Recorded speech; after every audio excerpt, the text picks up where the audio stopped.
Okay तो अगला part जो है एप्लीकेशन ऑफ डेरिवेटिव का greatest and least value of a function, इसको हम लोग ये भी बोल सकते हैं range and range of a function, है ना। इसी की हेल्प से हम लोग फंक्शन का जो है रेंज आइडेंटिफाई कर सकते हैं। यहाँ पर हमें कुछ एप्लीकेशन या ऐसा कहीं कुछ थ्योरम्स का ध्यान रखना पड़ेगा, उनमें से मैं वन बाय वन सारी डिस्कस कर रहा हूँ। जैसे पहले ही है एक्सट्रीम वैल्यू थ्योरम, ये क्या कहती है, इसका लॉजिक सिंपल सा ये है कि इसकी पहले तो दो कंडीशंस जो हैं वो सेटिस्फाई होना चाहिए, है ना। कौन कौन सी कंडीशन इसकी सेटिस्फाई होना चाहिए? सबसे पहले अगर हम लोग बात करें तो एक फंक्शन होना चाहिए जो कि कंटिन्यूअस है किसी भी क्लोज इंटरवल में।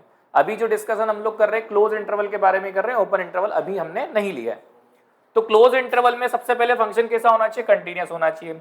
अब ये ऐसा कह रहा है कि भाई अगर ये क्लोज इंटरवल में कंटिन्यूअस फंक्शन है, मतलब पहली प्रायोरिटी किसी फंक्शन को टेस्ट करना ही ये है कि वो कंटिन्यूअस होना चाहिए, जो अपन ने कंटिन्यूटी डिफरेंशियलिटी में देखा है।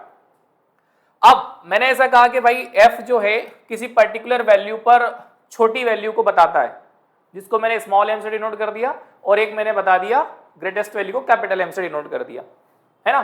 तो ये ग्रेटेस्ट वैल्यू को इसी इंटरवल में कैपिटल M से डिनोट कर दिया। तो यहां पर इस तरह की कुछ पॉसिबिलिटीज हो सकती है ना। इस तरह से मैंने देखा कि a से b, पहले मैंने ग्राफ को बनाया कंटिन्यूअस, फिर मैंने देखा कि सबसे बड़ी वैल्यू को मैंने कैपिटल M डिनोट कर दिया, सबसे छोटी वैल्यू को मैंने स्मॉल m डिनोट कर दिया।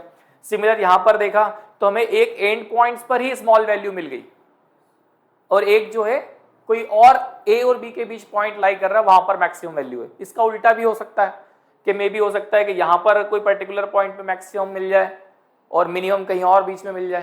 तो ये सारी पॉसिबिलिटीज इसमें हो सकती है। तो एक तरीका तो ये है फंक्शन की रेंज को अपने को आइडेंटिफाई करने का। दूसरा ये है कि अगर हमने ये पता कर लिया कि जो फंक्शन दिया हुआ है वो तो पूरी तरह से उस पर्टिकुलर इंटरवल में या तो इंक्रीजिंग है या तो डिक्रीजिंग है। अगर मान लो फंक्शन इंक्रीजिंग है ना, अगर कोई फंक्शन अपने पर्टिकुलर जिस भी इंटरवल की बात की जाए, अभी भी हमने इंटरवल जो लिया है वो क्लोज इंटरवल लिया है, तो अगर उस क्लोज इंटरवल में वो कैसा है? इंक्रीजिंग है। तो इंक्रीजिंग है तो उसकी जो लीस्ट वैल्यू हमें मिलेगी वो कहां पर मिलेगी? उसकी सबसे छोटी वैल्यू पर, जो कि इंटरवल का एंड पॉइंट है उसी पर मिलेगी। और ग्रेटेस्ट वैल्यू जो है उसकी कहां मिलेगी? एक्सट्रीम पॉइंट या लास्ट जो पॉइंट है या इंटरवल का जो सेकंड पॉइंट है वहां पर आपको देखने को मिलेगी। लेकिन अब इन दोनों में डिफरेंस क्या हुआ? देखो इसमें फंक्शन कंटिन्यूअस था, लेकिन वो प्रॉपर इंक्रीजिंग है या डिक्रीजिंग है ऐसा कुछ भी नहीं था। मे भी हो सकता है वो कुछ पार्ट में इंक्रीजिंग हो कुछ पार्ट में डिक्रीजिंग, जैसा कि यहां पर हुआ। इसमें डिक्रीज हुआ, फिर इंक्रीज हुआ, फिर वापस डिक्रीज हुआ। लेकिन इस पर्टिकुलर केस में क्या हुआ कि इस इंटरवल में ये बढ़ रहा है तो हमेशा क्या हो रहा है? बढ़ ही रहा है, घट नहीं रहा है। क्लियर? फिर इसका अपोजिट वाला ले लेते हैं। If F of X is decreasing function, अगर मान लीजिए ये इंक्रीजिंग ना होकर फंक्शन डिक्रीजिंग भी तो हो सकता था, है ना। तो अगर जिस भी इंटरवल में आपको टेस्ट करना है उस इंटरवल में फंक्शन आपका डिक्रीजिंग है, तो फिर लिस्ट और ग्रेटेस्ट वैल्यू कैसे निकलेगी? तो उसको निकालने का तरीका इसका उल्टा हो जाता है। स्मॉल वैल्यू ऑफ एक्स पर मैक्सिमम वैल्यू ऑफ वाई मिल जाएगी और ग्रेटेस्ट वैल्यू ऑफ एक्स पर मिनिमम वैल्यू ऑफ वाई मिल जाएगी, मतलब उल्टा चलेगा इसमें सिस्टम। और यहां पर दोनों सेम, छोटी एक्स की वैल्यू पर छोटी वाई की वैल्यू मिलेगी और बड़े एक्स की वैल्यू पर बड़ी वाई की वैल्यू मिल जाएगी। क्लियर है? तो ये एक सिंपल सा लॉजिक है, और अभी तक जो भी कॉन्सेप्ट है पूरा वो कैसा है? कंटिन्यूटी पर ही बेस्ड है, मतलब इसमें फंक्शन कैसा होना चाहिए? कंटिन्यूअस ही होना चाहिए। इसी में और भी कुछ पॉइंट्स ऐड करते हैं। जिससे मान लीजिए मैंने एक और पॉइंट इसमें ऐड किया और मैंने आपसे ये कहा if f of x is continuous and non monotonic। Non monotonic का मतलब क्या? Non monotonic in x belongs to a to b, in x belongs to a to b। क्या क्या हो रहा है? एक तो फंक्शन लगातार तो है ही है, साथ ही साथ ये कैसा है? Non monotonic. तो अगर मैं चाहता तो इस भी पॉइंट को मैं उस बिहेवियर में दर्शा सकता हूं, इस एक्सट्रीम वैल्यू, मतलब इसका मीनिंग भी वही हो रहा है कि ये नॉन मोनोटोनिक है ना, कुछ पार्ट में इंक्रीज हो रहा है कुछ पार्ट में डिक्रीज हो रहा है। तो इस पर्टिकुलर इंटरवल में जो दोनों बिहेवियर दिखा दे वो नॉन मोनोटोनिक, और सिंगल बिहेवियर दिखाएगा मतलब मोनोटोनिक। ठीक, तो हाँ, यहां पर हमें क्या क्या करना है, तो हमारा जो मैक्सिमम और मिनिमम वैल्यू मिलेगा, then least and greatest value occur at F dash of X equal to 0। कहां पर मिलेगा, F dash of X equal to 0, जहां पर उसका डेरिवेटिव 0 हो जाएगा ना, वहां पर मिलेगा। कैसे, ये भी देख लो। जैसे मान लीजिए मैंने ये इस टाइप का कोई ग्राफ बना दिया, तो आप देखो ये यहां पर जो आप डेरिवेटिव लोगे तो स्लोप कैसा हो रहा है ना।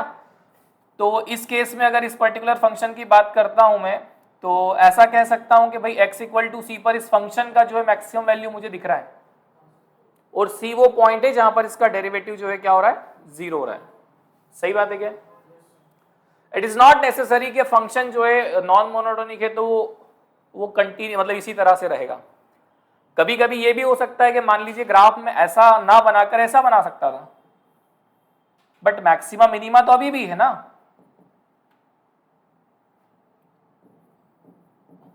है कि नहीं है। तो दूसरा केस ये भी हो सकता है कि F dash of x does not exist. इसका लॉजिक समझ में आया।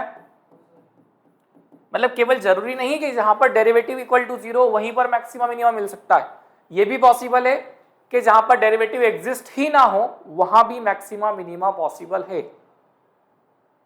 क्लियर है क्या, है ना। तो एक ये पॉसिबिलिटी हो सकती है। और इसके बाद एक सिचुएशन और, ये बहुत काम की चीज है। If F of X is continuous in x belongs to a to b।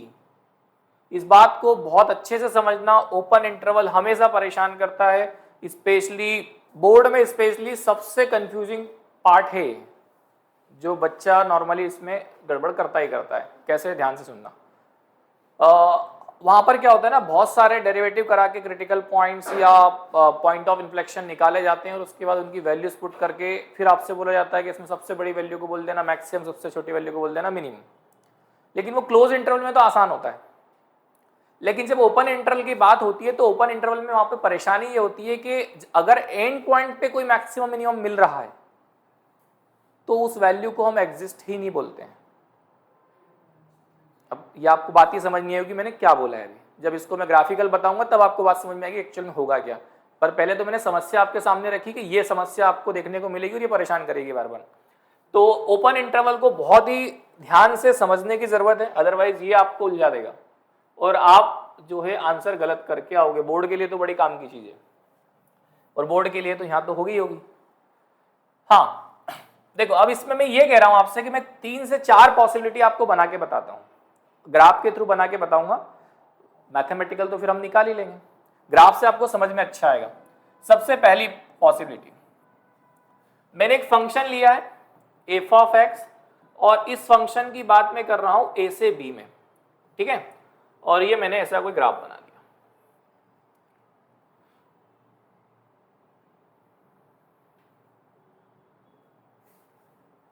ठीक है। अब अगर हम यहां से इसको ऑब्जर्व करें तो ये है हमारी x इक्वल टू ए की वैल्यू, ये है हमारी x इक्वल टू बी की वैल्यू, और ये कोई ना कोई छोटी वैल्यू है जिसको मैंने d मान लिया, इसी के बीच कहीं लाई कर रही है, और ये हमारी x इक्वल टू सी कोई वैल्यू है। ये 4 वैल्यूज मैंने डिसाइड कर ली। अब आपको दिख रहा है कि ये दोनों पॉइंट तो कौन से जहां पर डेरिवेटिव 0 आएगा। मैं किसी फंक्शन का डिफरेंशिएट करूंगा तो डेरिवेटिव 0 आएगा, तो इसी पर मैंने कहा मैक्सिमम मिनिमा एग्जिस्ट करता है, but it may be local maxima local minima, या हो सकता है कि उसकी ग्रेटेस्ट वैल्यू या मिनिमम वैल्यू भी हो सकती है। वो हमें चेक करना पड़ेगा क्या है।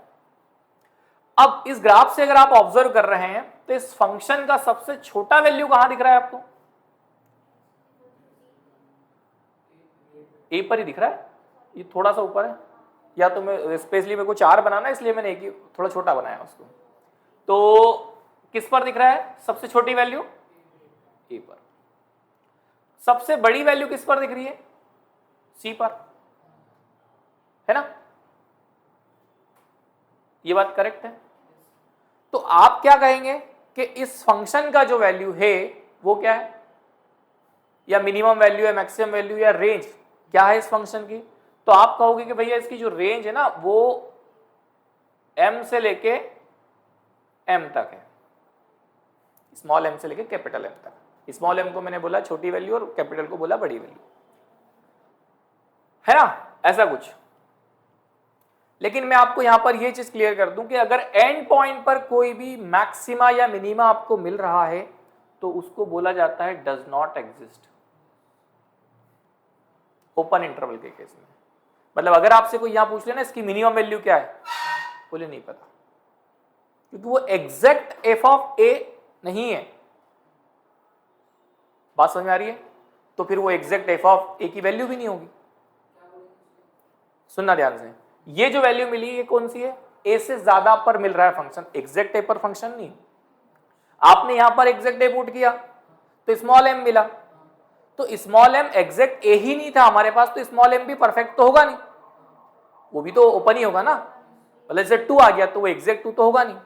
तो इसलिए अगर मुझे मैक्सिमम और मिनिमम वैल्यू एंड पॉइंट्स पर मिलती किसके, ओपन इंटरवल के, ओपन इंटरवल के एंड पॉइंट्स पर अगर कोई भी मैक्सिमम और मिनिमम वैल्यू मिलती है तो मैं उसमें हमेशा डिनाई कर दूंगा कि वो वैल्यू एग्जिस्ट नहीं करती। क्लियर है क्या यहां पर? और अगर मुझे इसको रेंज वाइज लिखना होगा तो रेंज वाइज में स्मॉल एम को ओपन रखूंगा और कैपिटल एम को क्लोज रखूंगा। कोई डाउट है क्या इसमें? इनकेस अगर मैं इसका सेकंड एक और फंक्शन कंसीडर करके समझाता हूं, और इस बार भी मैंने ए और बी ही लिया है ना, और यहां पर हम फिर से ग्राफ बनाते हैं। तो इस बार जो हम ग्राफ बना रहे हैं उसमें हमने कुछ ऐसा बनाया, फिर कुछ ऐसा बनाया और फिर कुछ ऐसा बना दिया। ठीक, इसको हमने बना दिया x इक्वल टू ए, इसको बना दिया x इक्वल टू बी, और इसको बना दिया x इक्वल टू, अरे यार ये बड़ा परेशान करेगा, हटाओ लगा, इसको बना दिया हमने x equal to C, notation है अपने हिसाब से अपन कुछ भी ले सकते हैं, इसको लिया x इक्वल टू डी। तो अब आप अगर आप इस पे देखोगे तो स्मॉल m कहां पर मिलेगी, d पर, तो मैं कह दूंगा इसको f ऑफ d है। कैपिटल M कहां पर मिलेगा, मतलब ग्रेटेस्ट वैल्यू कहां पर मिलेगा। अब आप देखो क्या स्मॉल m और कैपिटल M दोनों ओपन इंटरवल के एंड पॉइंट्स पर है क्या, तो ये दोनों एग्जिस्ट करेंगे। क्या करेंगे, दोनों एग्जिस्ट करेंगे। और इस फंक्शन के रेंज की अगर बात करेंगे तो क्या हो जाएगा, स्मॉल m से लेके तो कैपिटल M क्लोज। बोलो कोई डाउट है इसमें? ओपन इंटरवल का ये कॉन्सेप्ट दिमाग में जरूर सेट कर लेना कि अगर वो एंड पॉइंट्स पर मैक्सिमम या मिनिमम वैल्यू आती है तो find the least and greatest value of the following function. इसमें 4 फंक्शंस हमारे सामने है और इन चारों फंक्शंस का लीस्ट और ग्रेटेस्ट इंटीजर लीस्ट और ग्रेटेस्ट वैल्यू जो है फाइंड आउट करना है। साथ ही साथ एक चीज और अच्छी यहाँ पर है कि सभी का जो है क्लोज्ड इंटरवल में बात करना है, तो अभी वो जो कंफ्यूजिंग वाला पार्ट है वो अपने पास नहीं है, तो इसमें अभी सिंपल सब में दिमाग लगाना है। देखो कुछ फंक्शंस की प्रॉपर्टी अपने आप डिफाइन कर देगी कि ये फंक्शन कंटिन्यूअस है, नॉन कंटिन्यूअस है, कहीं गड़बड़ है, डिफरेंशिएबल है नहीं है, वो सब कुछ कुछ तो डायरेक्ट देख के, जैसे पॉलिनोमियल है, अरे ये तो कंटिन्यूअस भी होता है, डिफरेंशिएबल भी होता है रियल नंबर में सारी वैल्यूज पर, बट मुझे वहां तक जाना ही नहीं, मुझे तो इतने पार्ट में चेक करना है। इस बार मुझे क्या करना है, बाउंड कर दिया फंक्शन को, रोक दिया गया है कि इसी पर्टिकुलर पार्ट में आपको ध्यान देना है, बाकी से आपको कोई मतलब नहीं। फॉर एग्जाम्पल अगर अपन बात करें तो अभी हम इस रूम में बैठे हैं तो हमें बाकी की मल्टी से क्या मतलब, हमें बस इस रूम के बारे में सोचना है कि इसमें एसी चल रहा है कि नहीं चल रहा है। तो इसी तरह की यहाँ पर भी बात है कि भाई इस मल्टी में ये इस पूरे फंक्शन को रियल नंबर पे जरूर डिफाइन किया जाता है, लेकिन उसको अभी फिलहाल इस पर्टिकुलर इंटरवल में ही आपको सोचना है, इससे ज्यादा नहीं सोचना है। हाँ, तो ये पार्ट हमें दिया हुआ है, F of X equal to क्या है 4x क्यूब माइनस 12x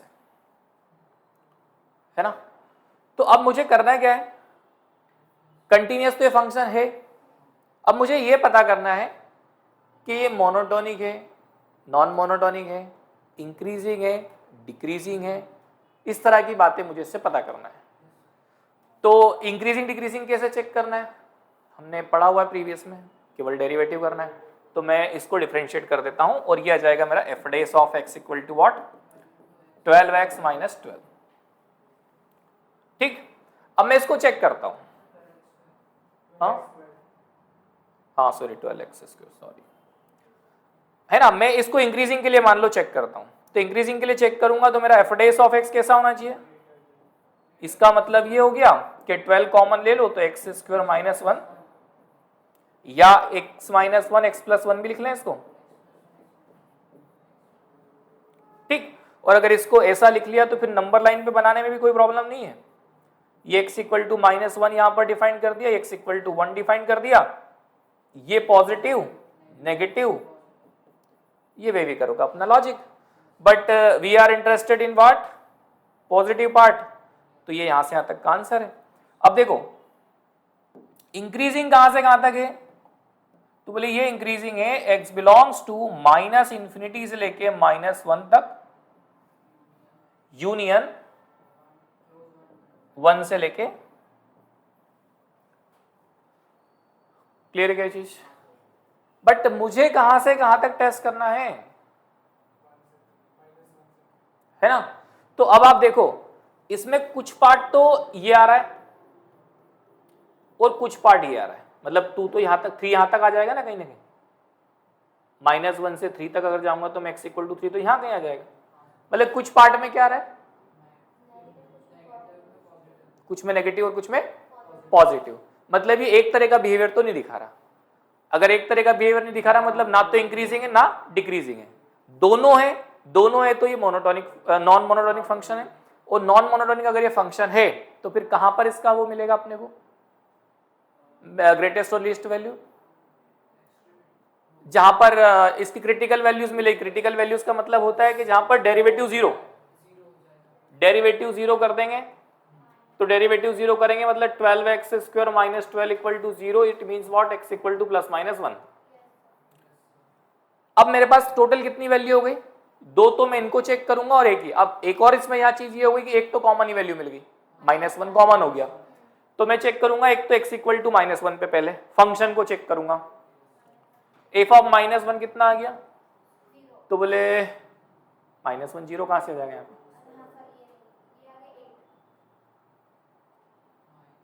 8, हाँ ठीक है प्लस का 8, और एफ ऑफ 1 कितना आ रहा है माइनस 8, और एफ ऑफ 3 वो कितना आ जाएगा 27 इंटू 4 108, और 36, सही है। तो 108 माइनस 36 कितना हो जाएगा 72। अब इनमें से सबसे बड़ी वैल्यू कौन सी, तो कैपिटल ए, मतलब इसका मैक्सिमम या ग्रेटेस्ट वैल्यू कितना हो गया इसका, किस पर होगा, ठीक है। सबसे छोटा वैल्यू कहां पर, माइनस, है ना, तो स्मॉल m का वैल्यू कितना, लीस्ट वैल्यू कितना, ये ग्रेटेस्ट और ये लीस्ट, और ये कितना है -8, और किस पर है,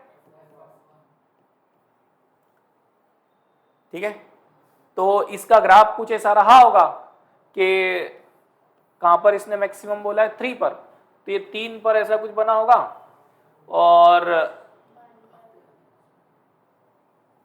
ये ऐसा कुछ ये ग्राफ बना होगा, इस ड्यूरेशन में इसका ग्राफ कुछ ऐसा रहा होगा। तो ये x इक्वल टू, अच्छा -1 है क्या, तो फिर ऐसा ही बनाते हैं ना इसको,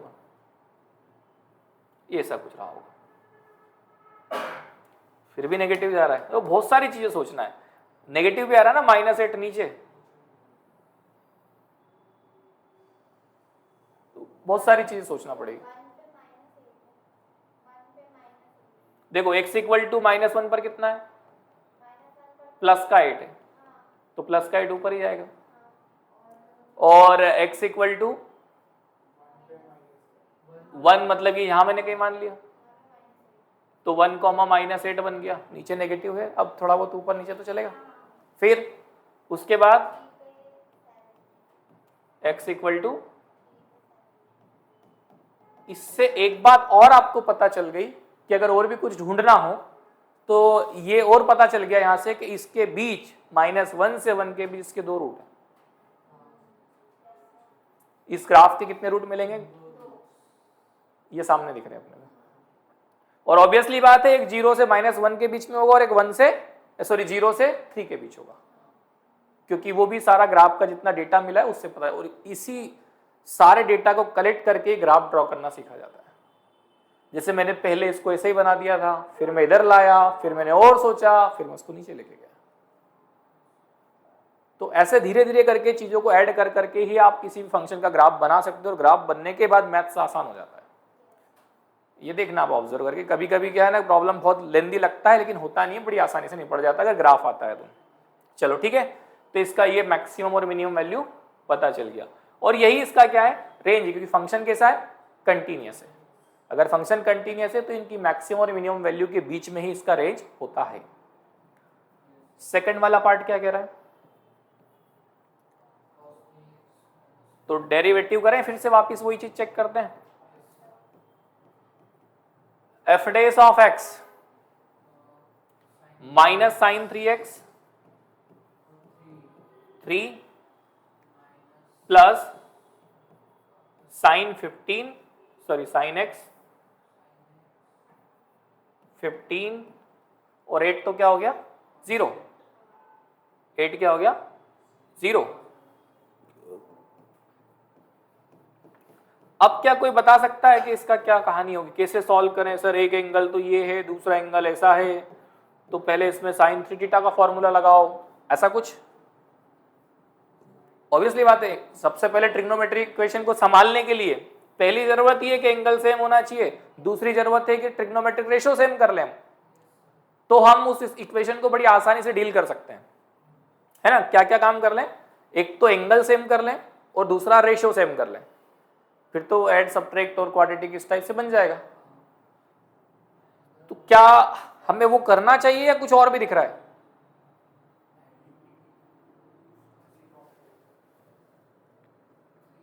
कैसे करें इसको?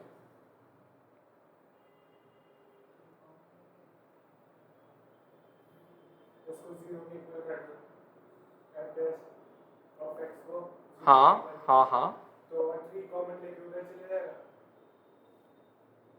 हाँ कर सकते हैं। जैसे मैं एक काम करता हूं, मैं 3 कॉमन लेके बाहर कर लेता हूं, और यहां बचेगा 5 साइन एक्स, यहां पर बचेगा, इस पे साइन 3 थीटा लगा ही देते ना, क्या होता है sine 3 theta 4 sine cube theta, तो माइनस ऑफ 3 साइन थीटा, ये फॉर्मूले का एक 3 तो जा चुका है, और माइनस माइनस प्लस 4 साइन। अब यहां से क्या कॉमन आ रहा है, साइन एक्स, तो क्या बचा 4 साइन स्क्वायर एक्स, ये तो 2 टाइम्स ही बचा था केवल, ये कितना बचा था, क्योंकि सेटल होके दोनों के बाद 2 बचा केवल, फिर ये क्योंकि साइन तो कॉमन चले गया। अब अगर आप इसको देखोगे तो ये फंक्शन कैसा है, ऑलवेज पॉजिटिव। यहां पर इस चीज को जानना बहुत जरूरी है। अगर इस तरह से फंक्शन को आप एलिमिनेट नहीं किए तो फिर आप ये डिसीजन नहीं ले पाएंगे कि कहां पर ये पॉजिटिव है, कहां पर ये नेगेटिव। क्लियर है? मतलब इसका मेरे पास कोई भी इंपैक्ट नहीं होगा। उसका कारण क्या है, एक तो स्क्वायरिंग, और दूसरा ठीक है स्क्वायरिंग है, 0 से 1 तक ये आंसर देगा, उसमें 4 से मल्टीप्लाई करूंगा, और उसमें भी तो 2 ही ऐड करना है, तो नेगेटिव तो पॉसिबल ही नहीं, बन ही नहीं सकता है। दैट्स वाई मैंने क्या कहा कि भाई ये वाली वैल्यू पॉजिटिव, मतलब जो भी इंपैक्ट नेगेटिव पॉजिटिव बनाएगा वो कौन बनाएगा, साइन एक्स। अब साइन एक्स जो इंटरवल दिया है उसमें कैसा बिहेवियर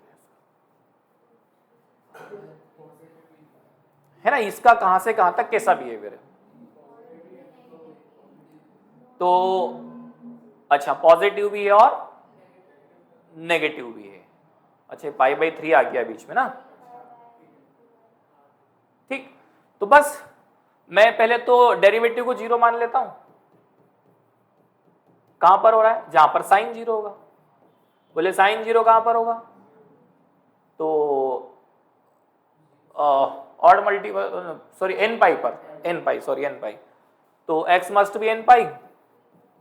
अब मैंने 0 पुट किया तो x इक्वल टू 0 हो गया, लेकिन मुझे तो आगे से दिया हुआ वैल्यू। फिर मैंने क्या रखा, 1 रखूंगा, अगला नंबर तो 1 ही आएगा, 1 रखूंगा तो पाई आ गया, जो पाई जो है इसके बीच लाई करेगा। तो x इक्वल टू पाई जो है एक नंबर मिलेगा, 2 वैल्यूज ये ऑलरेडी है। इन तीनों वैल्यूज पर मुझे क्या टेस्ट करना है, इस फंक्शन का वैल्यू पता करना है। आगे क्या बात समझ में? इन तीनों वैल्यूज पर मुझे क्या करना है, इस फंक्शन की वैल्यू पता करना है, मेरा काम हो जाएगा। जिसमें जो बड़ी होगी उसको बड़ा बोल दूंगा, छोटी होगी जो छोटा बोल दूंगा, खत्म हो गया। मैंने दूसरी बार में जैसे n पाई पर 0 होता है तो पहले 0 टेस्ट किया, 0 मैंने देखा कि मेरे इंटरवल में है ही नहीं, फिर मैंने रखा पाई, 1 रखा।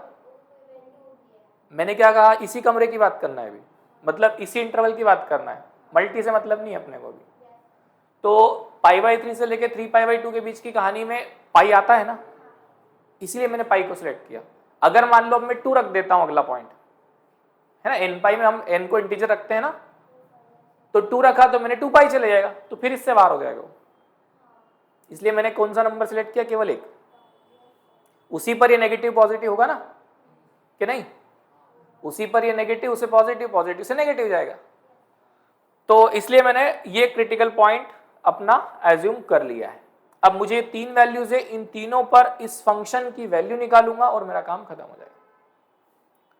तो सबसे पहले टेस्ट करते हैं किसको, पाई को। तो बताओ एफ ऑफ पाई कितना होगा।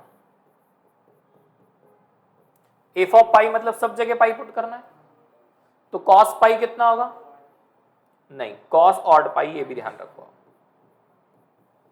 कॉस ऑड पाई है ना, दोनों जगह कॉस में क्या है, ऑड पाई।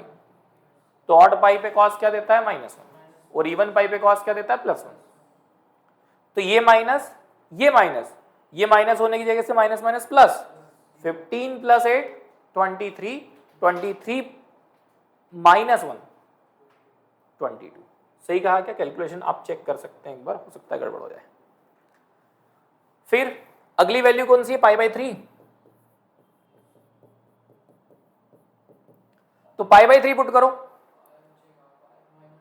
π/3 यहां पुट करेंगे ना, तो ये कितना हो जाएगा, cos 3π/3 और -15 cos π/3 + 8। ये कटा, cos पाई तो हो गया -1, π/3 में कितना, मतलब 60 पर 1/2 होता है, तो अच्छा ये -1 + 8 कितना हो गया, +7, +7 -15/2 विच इज इक्वल टू -1/2। तो एक 22, एक -1/2, और एक और कौन सा बचा,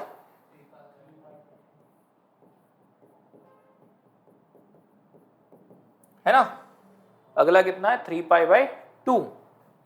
तो cos 3 और 3 9 हो जाएगा, ये तो 9π/2 -15 cos 3π/2 + 8। cos का वैल्यू ऑड मल्टीपल ऑफ π/2 पर क्या होता है, पाई पे 0 है ना, पाई पे 0, अगला फिर उसके बाद में 3π/2 पे 0, हाँ वही, सॉरी पाई नहीं, π/2 पे 0, हाँ सॉरी, तो π/2 पे 0, 3π/2 पे 0, 5π/2 पे 0, 7π/2 पे 0, इवन 9π/2 पे भी 0। तो ये 0, ये 0, बचा कितना, सबसे बड़ी वैल्यू कौन सी दिख रही है, सबसे छोटी,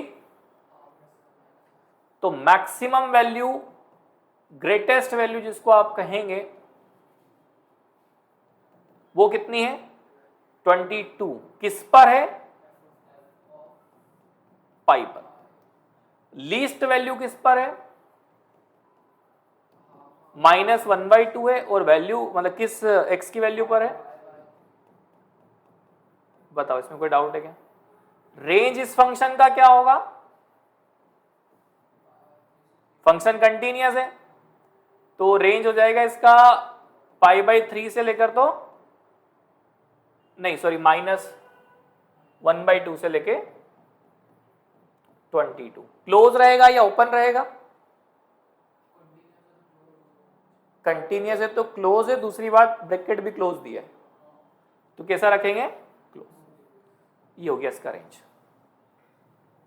ठीक है, तो अगर हमारे जो प्रीवियस जो फंक्शन में आपने रेंज निकालने के कॉन्सेप्ट पढ़े हैं तो वहां पर केवल लॉग का सिखाया जाता है, नहीं क्वाड्रेटिक का, और वो रूट के अंदर की वैल्यू की रेंज निकाली जाती है, बेसिक साइन कॉस की निकाली जाती है। तो जो बेसिक चीज़ें उसकी तो वहाँ पर हो जाती है, लेकिन सारी यहाँ पर नहीं होती, तो बाकी जो है सब इससे निकलेगी। अगला क्या है? F of X is equal to E to the power X square minus 4x plus 3 -5 से 5। थर्ड में है y is equal to E to the power X square minus 4x plus 3 और x की वैल्यू दी हुई है -5 से 5 के बीच में, है ना? ऐसे कुछ एक बार और देख लेते हैं। X square minus 4x plus 3। ठीक, फिर से हमें इसको वही टेस्ट करना पड़ेगा कि एक्चुअल में फंक्शन कैसा बन रहा है, तो डेरिवेटिव लगा लेते हैं और क्या करें।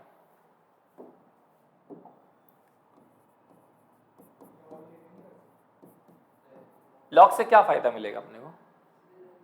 नहीं, क्या बेनिफिट क्या मिलेगा उस, और कुछ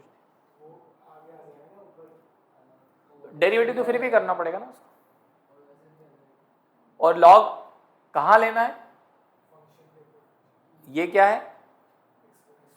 तो डायरेक्ट अपने पास इसका डेरिवेटिव है, तो क्यों सोचना फिर? तो ये e के रिस्पेक्ट में तो एज इट इज रहेगा। बचा किसका? X square minus 4x plus 3 का, तो 2x माइनस 4 हो गया। अब मैं देख पा रहा हूं कि भाई इसमें x इक्वल टू कितना आ रहा है? देखो फिर से मैं इसको पॉजिटिव नेगेटिव के लिए अगर इवेल्युएट करने जाता हूं तो एक बात तो ये समझ में आपको आ जाएगी कि ये फंक्शन कैसा है पूरा, क्योंकि एक्सपोनेंशियल का ग्राफ अगर आपको याद हो तो बस ऐसा ही बनता है, नीचे कभी नहीं आता है वो। तो इसलिए इसको मैंने क्या कंसीडर कर दिया? Direct positive. तो अब मेरे लिए आसान हो गया कि इसको नेगेटिव पॉजिटिव समझना। इंक्रीजिंग किस पोर्शन में है? तो बोले इंक्रीजिंग पोर्शन के लिए ये डेरिवेटिव जो है कैसा होना चाहिए? बोले पॉजिटिव होना चाहिए। मतलब x माइनस 2 कैसा होना चाहिए? पॉजिटिव इक्वल टू होना चाहिए। इसका मतलब ये हो गया कि x का वैल्यू 2 या 2 से बड़ा होना चाहिए। क्या ये 2 इस इंटरवल में है? Yes.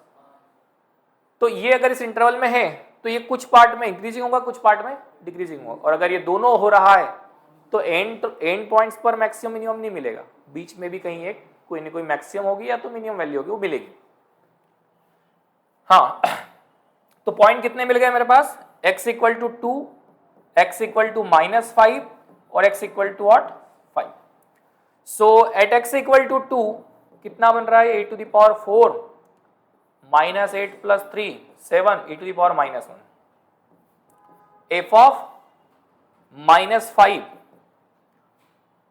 e to the power 25 plus 20 plus 3 e to the power 48 क्या? और f of 5 e to the power 25 minus 20 plus 3, इसका मतलब सबसे छोटी वैल्यू कौन सी? किस पर है ये? At x equal to 2। सबसे बड़ी वैल्यू कौन सी?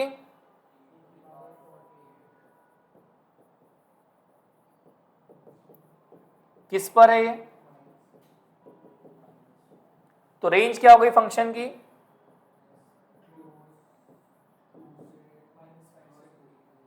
नहीं, e टू द पावर -1 से लेके e टू द पावर 48।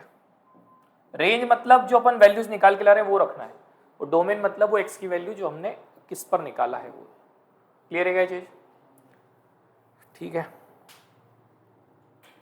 हाँ, ये एक लेबनीज का प्रॉब्लम मैंने कहा था कि लेबनीज तो भैया बार बार लगता है, और मुझे ऐसा लगता है कि शायद ये x होना चाहिए। गलती से अपन ने उसको पाई लिख दिया, बिल्कुल सही है। क्योंकि अगर वो x होगा नहीं होगा तो फिर ये तो सब खत्म है, कांस्टेंट जीरो, मतलब ही नहीं उसका कोई सॉल्व करने का। क्या क्या है ये, 5π/4 से लेकर दो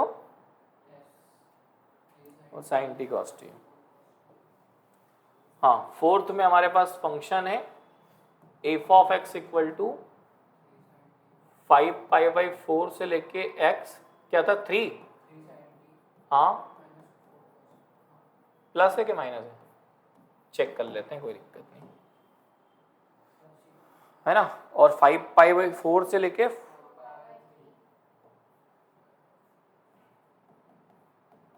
5π/4 से 4π/, हाँ जब भी ये यहां से मतलब कि इंटीग्रेशन की लिमिट में कोई वेरिएबल फंसा हुआ है और स्पेशली जो इधर डिफाइन करके दिया हुआ है वो उसका इंडिपेंडेंट वेरिएबल, सबसे पहले डिफरेंशिएशन। और डिफरेंशिएशन कैसे होता है इसका, क्या तरीका डिफरेंशिएशन का, क्या तरीका डिफरेंशिएशन का, लेबनिज़ रूल याद कर लो, ये याद कर लो, ढेरों प्रॉब्लम्स में मिलेगा, ढेरों जगह मिलेगा, इंक्रीजिंग डिक्रीजिंग में मिलेगा, लिमिट में मिलेगा, पता नहीं कहां कहां मिलेगा, ये बहुत मिलेंगे इसके प्रॉब्लम्स। आप पीवाई की उठाओ, उसमें यही ये दिखेगा आपको, है ना। तो अपने दिमाग में सेट हो जाना चाहिए कि ये ऐसी चीज है। चलिए, अब ये लेबनीज है तो कैसे डेरिवेटिव किया जाता है, बोले पहले तो इस फंक्शन को इसी में पुट कर दिया जाता है अपर लिमिट मान के, फिर इस फंक्शन का डेरिवेटिव कर दिया जाता है तो x का डेरिवेटिव 1 हो गया, माइनस अगली बार में इस लोअर लिमिट को पुट किया जाता है। बट ये लोअर लिमिट जब मैं पुट करूंगा और एट लास्ट मुझे क्या पुट करना है, क्या करना है, बोले इसका डेरिवेटिव भी तो करना है। तो 5π/4 का डेरिवेटिव तो क्या हो जाएगा, तो जब भी नीचे कांस्टेंट होता है तो मैं आगे का सॉल्व ही नहीं करता हूं। उसका कारण क्या है, वो डेरिवेटिव में खत्म हो जाएगा। तो इस फंक्शन का डेरिवेटिव मिल गया आपको ये, और इसका मतलब हो गया 3, बोलो कोई प्रॉब्लम है क्या इसमें। तो ये इस तरीके से अपना फंक्शन बन गया। अब इसमें मुझे पता करना है कि कहाँ मैक्सिमम कहाँ मिनिमम, बता पाएंगे आप कैसे करेंगे।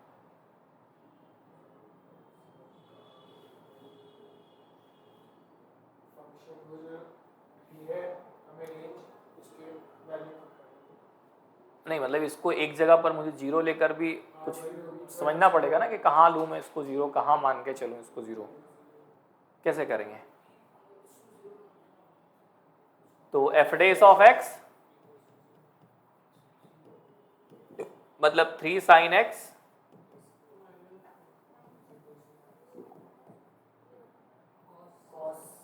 हाँ 4 cos, बताओ कहाँ कहाँ जीरो होंगे।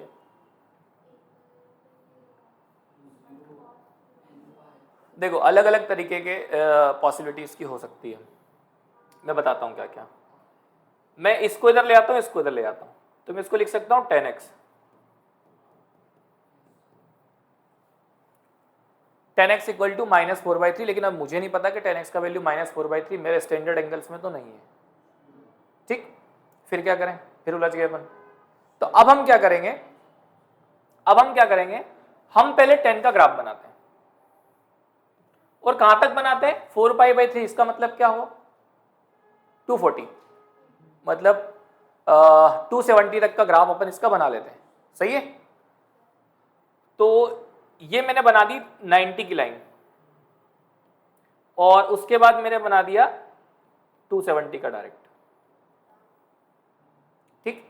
तो 90 का ग्राफ जो है वो कहां तक बनता है, इसका 90 वाला पोर्शन ग्राफ कैसा बनेगा, बोले ये यहां से जाएगा, ये ऐसा बनेगा, और इधर कैसा बनेगा, सही है। मुझे कहां से कहां तक लेना था, 5π/4 से लेके, तो 5π/4 कितना बन रहा है, हाँ 225,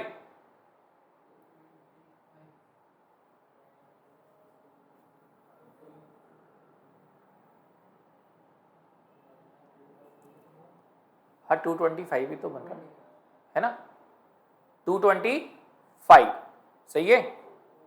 और अगला कहाँ जा रहा है,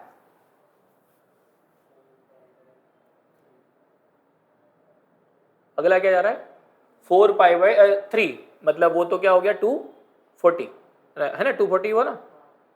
हाँ तो ये कितना होता है यहां पर अपना, पाई से क्रॉस करता है ना। तो एक तो मेरी वैल्यू आ रही कितने पर, x इक्वल टू, मतलब मैंने जो ये वैल्यू देखी वो 5π/4 यहां कहीं मान लिया मैंने, और एक कहीं ना कहीं यहां मान लिया मैंने। ये तो बात कंफर्म है ना कि ये जो है 270 से पहले ही रहेंगे दोनों वैल्यूज।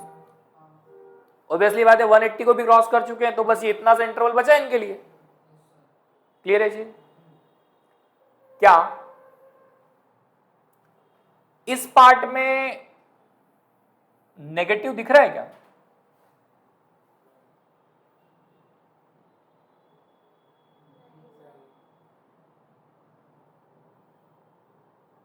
नहीं दिख रहा ना, ये तो हमेशा कैसा है, हमेशा ये कैसा है पॉजिटिव है। तो फिर मतलब ये बात इसकी कंफर्म हो चुकी है कि कभी जीरो नहीं बनेगा। क्या नहीं बनेगा, इस इंटरवल में कभी भी जीरो नहीं बनेगा। तो इस इंटरवल में कभी भी जीरो नहीं बनेगा, या तो ये इंक्रीजिंग होगा या तो डिक्रीजिंग होगा। बात समझ में आई। अगर ये इस इंटरवल में जीरो नहीं बनेगा तो फिर या तो ये फंक्शन हमेशा पॉजिटिव होगा या ये हमेशा नेगेटिव होगा इस इंटरवल में, तो मोनोटोनिक है। तो इसके एंड पॉइंट्स पर ही क्या मिलेगा आपको, मिनिमम वैल्यू और मैक्सिमम वैल्यू। तो मैं केवल, अब मेरे पास पॉइंट कितने हैं, 2, इन्हीं को मुझे टेस्ट करना है, क्योंकि मुझे यहां से कोई पॉइंट नहीं मिला। बात समझ में आई कि नहीं। जब आप करोगे ना तो इतना सोच भी नहीं पाओगे इसको, लेकिन धीरे धीरे करके सारी चीजें आदत में डालना पड़ेगी। तो इसकी कहानी खत्म हो गई। अब मुझे केवल 2 ही पॉइंट दिए गए और इन दोनों पॉइंट्स को मुझे यहां पर पुट कर देना और इसको सॉल्व कर देना है। ठीक, तो अब वो मैक्सिमम मिनिमम वैल्यू कैलकुलेट कौन करेगा, वो कर लेना। देखो करना क्या है, सिंपल सा मैं बता देता हूं कि इसमें डायरेक्ट पुट करना है, इसको इंटीग्रेट करना है और उस वैल्यू को दोनों को पुट करके आंसर बताना है। मतलब आपका नया जो फंक्शन है, आपका नया जो फंक्शन है वो f of x is equal to 5π/4 से लेके 4π/3, सॉरी हाँ 4π/3, नीचे की वैल्यू तो वही है और इसी बीच में अपने को इसको इंटीग्रेट बस कर देना है, प्लस 4 cos t। अच्छा यहां भी आपको उस x की वैल्यू रखना पड़ेगी। अब और कितना आसान हो गया देखना, आप समझना आप बात को।